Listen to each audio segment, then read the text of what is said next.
പരാതി കൊടുക്കുന്ന ആൾ ഭരണപക്ഷത്തുള്ള ആൾ അല്ല എങ്കിൽ മാത്രം പരാതിക്കാരിയോട് love you to moon and ബാക്കും, അതേ പക്ഷത്ത് തങ്ങളുടെ പക്ഷത്തുള്ള ഇടതുപക്ഷത്തുള്ള ആർക്കെങ്കിലും എതിരെയാണ് പരാതി വരുന്നതെങ്കിൽ ആ ആരോപണ വിധേയനോട് love you to moon and back എന്നും പറയുന്ന ഒരു നിലപാടിലാണ് കേരളത്തിലെ ഇടതുപക്ഷ ഗവൺമെന്റ് സഞ്ചരിച്ചുകൊണ്ടിരിക്കുന്നത്. ഇവിടെ കഴിഞ്ഞ ദിവസം നമ്മൾ കണ്ടു, കേരളത്തിലെ ഒരു ചലച്ചിത്ര താരം, ഒരു നടിക്ക് ഉണ്ടായിട്ടുള്ള കുറെ പ്രശ്നങ്ങളെ തുടർന്ന് നമ്മളെല്ലാവരും ഐക്യദാർഢ്യം പ്രഖ്യാപിച്ചൊപ്പം നിന്ന ഒരു സിനിമാ താരമുണ്ട്.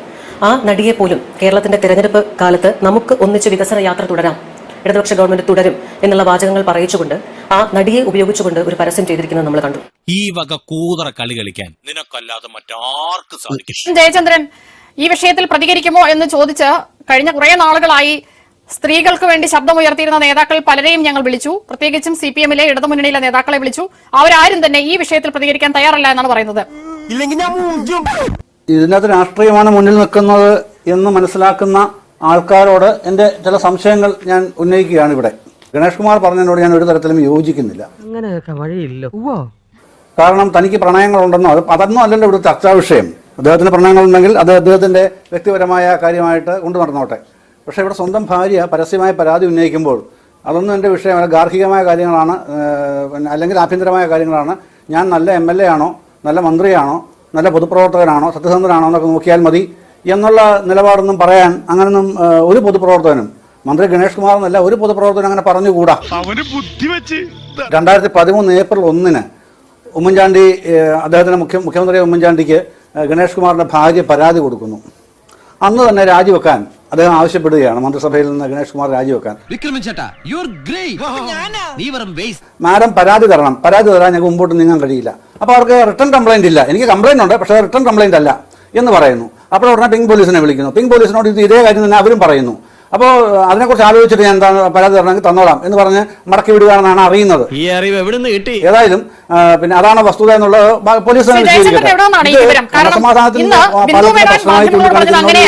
അവരകത്ത് സാധനങ്ങൾ എടുക്കാൻ തിരികെ കയറുമ്പോൾ ഈ തന്നെ ഉപദ്രവിക്കുമെന്ന് തനിക്ക് പേടിയുള്ള ഭർത്താവ് അകത്തുണ്ടായിട്ടും താൻ സാധനങ്ങൾ എടുക്കാൻ പോയത് പുറത്ത് പോലീസ് ഉണ്ടായെന്ന ആത്മവിശ്വാസത്തിലാണ് എന്നാണ് ബിന്ദു മേനോൻ പറഞ്ഞത്. തിരിച്ചു വന്നപ്പോൾ പോലീസ് കിടന്നിട്ട് താഴെ കിടന്നിട്ട് കൂടെ പോലുമില്ല, ആരുമില്ല എന്നാണ് പറഞ്ഞത്. പിന്നെ ബിന്ദു മേനോൻ പോലീസിനെ മടക്കി അയച്ചു എന്ന വിവരം താങ്കൾക്ക് എവിടെ നിന്നാണ്? സാർ, ഇവൻ ഒരു മണ്ടൻ. അല്ല, മടക്കി അയക്കുകയല്ല, അവർ മടക്കി അയക്കേണ്ട കാര്യമില്ല. പരാതി തരാൻ തയ്യാറല്ല, രേഖാമൂലം പരാതി തരാൻ തയ്യാറല്ല എന്ന് അവർ പറഞ്ഞു കഴിഞ്ഞാൽ പോലീസ് അവിടെ നിൽക്കില്ല. അതേ ഉള്ള കാര്യം. അവർക്ക് ഞാൻ പറഞ്ഞില്ല, 112 വിളിച്ചാൽ ചെയ്യുന്ന നടപടിക്രമം ഇതാണ്. ഉത്തരവാദിത്വം പോലും ഈ സ്ത്രീകൾക്ക്, ഈ വന്ന പോലീസിന് പിങ്ക് പോലീസോ എന്ത് പോലീസോ ആവട്ടെ, പോലീസിന് ഇല്ല എന്നാണോ താങ്കൾ പറയുന്നത്? ആ വന്നു, അവിടെ ഒരു സ്ത്രീ പ്രതിസന്ധി കിടപ്പുണ്ട്, അവർ പരാതി തരുന്നില്ല രേഖാമൂലം, അതുകൊണ്ട് ഞങ്ങൾ തിരിച്ചു പോയേക്കാം എന്ന് വിചാരിക്കണം പോലീസ്. അതാണോ പോലീസിന്റെ ഉത്തരവാദിത്വം? എന്ത് ചെയ്യാനാടാ, ഞാൻ ഇങ്ങനൊരു ദുരന്തനായി പോയി. അങ്ങനെ അല്ലല്ലോ ഞാൻ പറഞ്ഞത്. അവരും അങ്ങനെ പ്രാണഭയത്താൽ നിലവിളിച്ച് പോലീസിന്റെ ഹെൽപ്പ് ആവശ്യപ്പെടുകയായിരുന്നുള്ള അവർ പറഞ്ഞിട്ട് ഈ നിമിഷം വരെ ഞാൻ അറിഞ്ഞിട്ടില്ല, കേട്ടിട്ടുമില്ല, അവരുടെ വർത്തമാനങ്ങളിൽ നിന്നും കേട്ടിട്ടില്ല. എനിക്ക് നല്ല ഭയമുണ്ടായിരുന്നു എന്നവർ പറഞ്ഞിട്ടുണ്ട്. താങ്കൾ ഇതിന്റെ ചില ഭാഗങ്ങൾ മാത്രമേ കേട്ട് കാണുള്ളൂ. എന്നെ കൊണ്ടൊന്നും കൂട്ടിയേ കൂടില്ല, നല്ല പ്രായണ്ടല്ലേ, വല്ല പണിക്ക് പോയിക്കൂടെ? എനിക്ക് എന്റെ ജീവനിൽ ഭയമുണ്ട്, എന്നിരുന്നാലും ഞാൻ ധൈര്യം സംഭരിച്ച് പ്രതികരിക്കുകയാണ് എന്ന വാക്കോടുകൂടിയാണ് ഒരു മന്ത്രിയുടെ ഭാര്യയ്ക്ക് പറയേണ്ടി വരുന്നത്. ഇവിടെ കേരളത്തിലെ ഇടതുപക്ഷ ഗവൺമെന്റ് മറ്റൊരാളുടെ ഭാര്യയാണ് പരാതിക്കാരി എന്നുണ്ടെങ്കിൽ കൊടുക്കുന്ന പ്രാധാന്യം ഒരു ഭാര്യ നൽകുന്ന പരാതിക്ക് കൊടുക്കുന്നില്ല എന്നുള്ളത് അപമാനകരമാണ്. അതാണ് ഞങ്ങളുടെ കുടുംബത്തിന്റെ മഹിമ. ഒരു മന്ത്രി എന്നുള്ള പദമാണ് ഭാര്യ ഉപയോഗിച്ചതെന്ന് ശ്രദ്ധിക്കണം.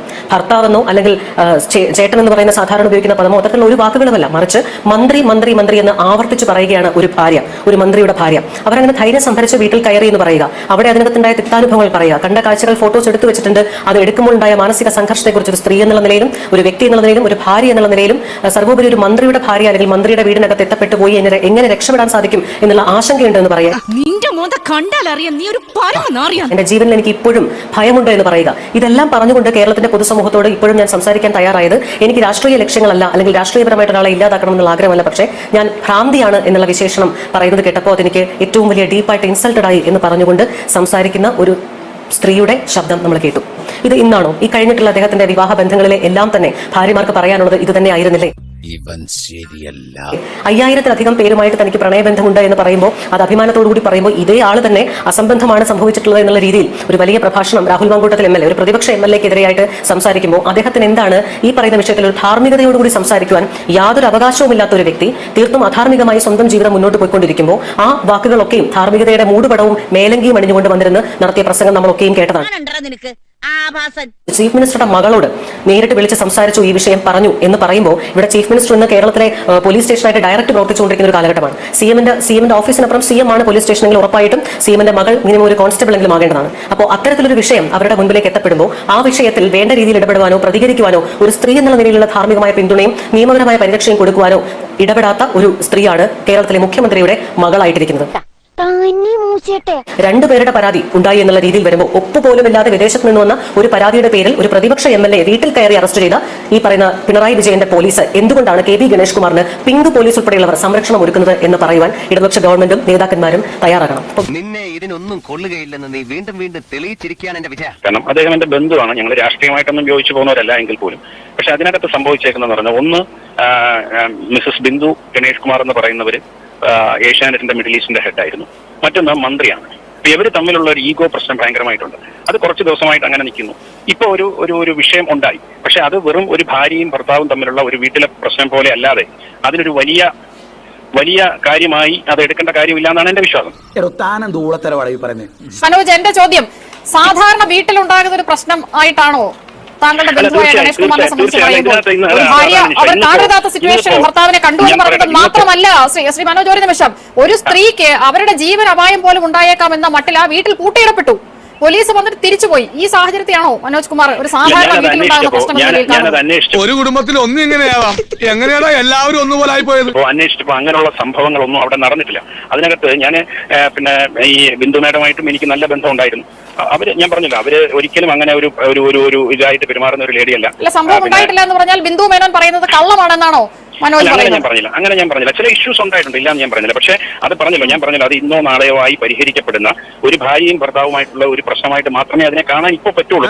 നിനക്ക് എങ്ങനെയേ ഇതിനൊക്കെ മാസക്കൂലികൾ തന്നെ? കാരണം അവര് ഒരു പരാതി കൊടുക്കുകയോ അല്ലെങ്കിൽ അവര് ഗണേഷ് കുമാറിനെതിരെ എന്തെങ്കിലും നീക്കങ്ങൾ നടത്തുകയോ ചെയ്തിട്ടില്ല. അപ്പൊ എന്റെ മനസ്സിൽ ഇപ്പോഴും ഞാൻ പറയുന്നത് ഇത് 2019 ഇതുപോലെ ചെറിയ സംശയം. ഒരു സ്ത്രീ പോലീസ് ഹെൽപ്പ് ലൈൻ നമ്പറിലേക്ക് വിളിക്കുന്നത്, വീട്ടിലൊരു വാക്കേറ്റം ഉണ്ടായാൽ ഉടനെ പോലീസ് ഹെൽപ്പ് ലൈൻ നമ്പറിലേക്ക് വിളിക്കും, അവരെ പൂട്ടിയിടപ്പെട്ടു, അവരെ തുറന്നു വിടാൻ അവർ അപേക്ഷിച്ചു എന്നവർ ചുമ്മാതെ പറയും. അല്ല, അത് അവർ പറയുന്നതിനകത്ത് കുറച്ചൊക്കെ സത്യം കാണും. കാരണം അതൊന്നും ഇല്ലാന്ന് ഞാൻ പറയുന്നില്ല, ഞാൻ ഒരിക്കലും അങ്ങനെ അതൊരു സത്യമല്ല എന്നൊന്നും പറയുന്നില്ല. പക്ഷെ ഇത് ശരിക്കും പറഞ്ഞാൽ ഇതിനകത്തൊരു യാഥാർത്ഥ്യം എന്ന് പറയുന്നത് ഞാൻ അവിടെ മനസ്സിലാക്കിയത് ഇവര് പിന്നെ ഭാര്യയും ഭർത്താവുമായിട്ടുള്ള ഒരു പ്രശ്നം, ആ പ്രശ്നത്തിൽ ചില ഇടപെടലുകൾ നടന്നു, അതുമായി ബന്ധപ്പെട്ട് അങ്ങോട്ടും ഇങ്ങോട്ടും സംസാരം ഉണ്ടായി എന്നുള്ള രീതിയിലാണ്. എന്തോന്നാടോ ഇത്, എവിടെ നിന്ന് കിട്ടിയോടോ ഈ ഉണ്ടാക്കണേ ഞാൻ മനസ്സിലാക്കിയത്. അല്ലാതെ ഇത് ഒരു ദീർഘകാലമായി നിലനിൽക്കുന്ന അല്ലെങ്കിൽ മനസ്സിലാക്കിയതുപോലല്ലോ ബിന്ദു മേനോൻ എന്ന് പറഞ്ഞത്. അവർ തന്റെ ഭർത്താവിനെ അരുതാത്ത സാഹചര്യത്തിൽ കണ്ടു, അതിന്റെ ചിത്രങ്ങൾ പകർത്തി, അതേ ചൊല്ലി വാക്കേറ്റമുണ്ടായി, അവരുടെ ഫോൺ പിടിച്ചു മേടിക്കാനുള്ള ശ്രമം ഉണ്ടായി, പ്രാണഭയത്തിൽ അവർ പോലീസിനെ വിളിച്ചു. ഗണേഷ് കുമാറിന്റെ ഭാഗത്തുനിന്ന് ഇന്നൊരു മോശം പരാമർശം ബിന്ദു മേഡത്തിനെ കുറിച്ചുണ്ടായി. അതായത് പിന്നെ 112 വിളിക്കുന്നത് വട്ടുള്ളവരാണ് എന്ന് പറഞ്ഞു. ആ നാക്കുപിഴ അത് പിന്നെ ബിന്ദു മാഡം ടേക്കപ്പ് ചെയ്യുകയും അതിന്റെ അടിസ്ഥാനത്തിൽ ഞാൻ ചാനലിൽ സംസാരിക്കുകയും ചെയ്യുന്നു എന്നാണ് ഇന്ന് ഏഷ്യാനെറ്റിൽ ഞാൻ ഏഷ്യാനെറ്റ് മാത്രം. മനോജ് കുമാർ, നാക്കുപിഴയോ? താങ്കളൊക്കെ എങ്ങനെയാണ് ഇത്ര ലാഘവത്തോടെ ഇതിനെ കാണുന്നത്? ഒരു മന്ത്രി ഈ 112 വിളിക്കുന്നവർക്ക് വട്ടാണെന്ന് പറഞ്ഞതിന്റെ നാക്കുപിഴയായിട്ടാണോ താങ്കൾ കാണുന്നത്? ആ ഒരു വാക്ക് അബദ്ധമാണെന്ന് ഞാൻ പറഞ്ഞല്ലോ. അതൊരു മോശം വാക്കായി പോയി എന്നുള്ളത് ഞാൻ അഡ്മിറ്റ് ചെയ്തുകൊണ്ടാണ് പറഞ്ഞത്. അത് അഡ്മിറ്റ് ചെയ്തുകൊണ്ട് ആ റെസ്പെക്ട് ബിന്ദു ചേച്ചിക്ക് കൊടുത്തുകൊണ്ട് തന്നെയാണ് ഞാൻ പറയുന്നത്. അങ്ങനെ ഒരു നാക്കുപിഴ അല്ലെങ്കിൽ പുള്ളി അത് പറഞ്ഞതിനകത്ത് പറ്റിയ അബദ്ധമാണ്. ഒരിക്കലും പുള്ളി അങ്ങനെ പറയാൻ പാടില്ലായിരുന്നു എന്ന് വിശ്വസിക്കുന്ന ആളാണ്. അതിൽ നിന്നുണ്ടായ ഒരു പ്രശ്നം എന്നല്ലാതെ അതിനകത്ത് മറ്റൊരു വിഷയമില്ല എന്നാണ് ഇപ്പോഴും ഞാൻ മനസ്സിലാക്കുന്നത്. എടാ നാറി, നിനക്ക് നാണമുണ്ടോ? തന്റെ പ്രാണന് ഭീഷണിയുണ്ട്, തന്റെ ജീവന് ഭീഷണിയുണ്ട് എന്ന് പറയുമ്പോൾ അത് മനസ്സിലാക്കാൻ പറ്റാത്ത പൊട്ടന്മാരാണോ പോലീസ്? അവരെ സുരക്ഷിതമായി ആ വീട്ടിൽ നിന്ന് പുറത്തു കടത്തുക എന്നുള്ള അടിസ്ഥാനപരമായ ഉത്തരവാദിത്തങ്ങൾ നിറവേറ്റണ്ടേ മനോജ് കുമാർ? മാത്രമല്ല, ഇത് മന്ത്രിയുടെ വീടാണ്, ഇവിടെ കയറാൻ പാടില്ല സ്റ്റാഫ് പറഞ്ഞിത്രേ. മന്ത്രിയുടെ വീട്ടിൽ കൊലപാതകം നടന്നാലും പോലീസ് കയറില്ല എന്നാണോ ഇപ്പൊ പറയുന്നത്? അല്ല, പോലീസ് വന്നു, പോലീസ് ആ വിഷയങ്ങൾ ഒഴിവാക്കി പോയി എന്നാണ് ഞാൻ മനസ്സിലാക്കുന്നത്. പോലീസിന് കേസെടുക്കണമെങ്കിൽ പരാതി വേണം. പരാതിയില്ലാതെ ഇതുപോലൊരു സംഭവത്തിൽ ഒരു കോഗ്നിസബിൾ ഒഫൻസ് അല്ലാത്തടത്തോളം പോലീസ് ഞാൻ കേസെടുക്കുന്നതിനെ കുറിച്ചല്ല ചോദിക്കുന്നത്. ഒരു സ്ത്രീ ആരുമായിക്കോട്ടെ, അവരുടെ ജീവന് ഭീഷണി ഉണ്ടാകുന്ന ഘട്ടത്തിലാണ് അവർ വിളിക്കുന്നത്, അവരതിനകത്ത് പൂട്ടിയിടപ്പെട്ടിരിക്കുന്നു. അവരെ സുരക്ഷിതമായി പുറത്തിറക്കുക എന്നുള്ള അടിസ്ഥാനപരമായ ഉത്തരവാദിത്തം നിറവേറ്റാൻ ഈ ഉദ്യോഗസ്ഥന്മാർക്ക് അറിയാഞ്ഞിട്ടാണോ അതോ മന്ത്രിയെ കണ്ടപ്പോൾ മുട്ടടിച്ചതാണോ? സുരക്ഷിതയായി ആ വീടിന് പുറത്തെത്തിക്കുക എന്നുള്ള അടിസ്ഥാനപരമായ കാര്യം ചെയ്യേണ്ട എല്ലാം രേഖാമൂലം എഴുതി വാങ്ങിയിട്ടേ പോലീസ് ചെയ്യുള്ളൂ. ശരി, അദ്ദേഹത്തിന്റെ ടെലിഫോൺ ലൈൻ കട്ടായി തിരിച്ചു വരും എന്ന് ഞാൻ പ്രതീക്ഷിക്കുകയാണ്. അപ്പൊ അതിനൊരു തീരുമാനമായി.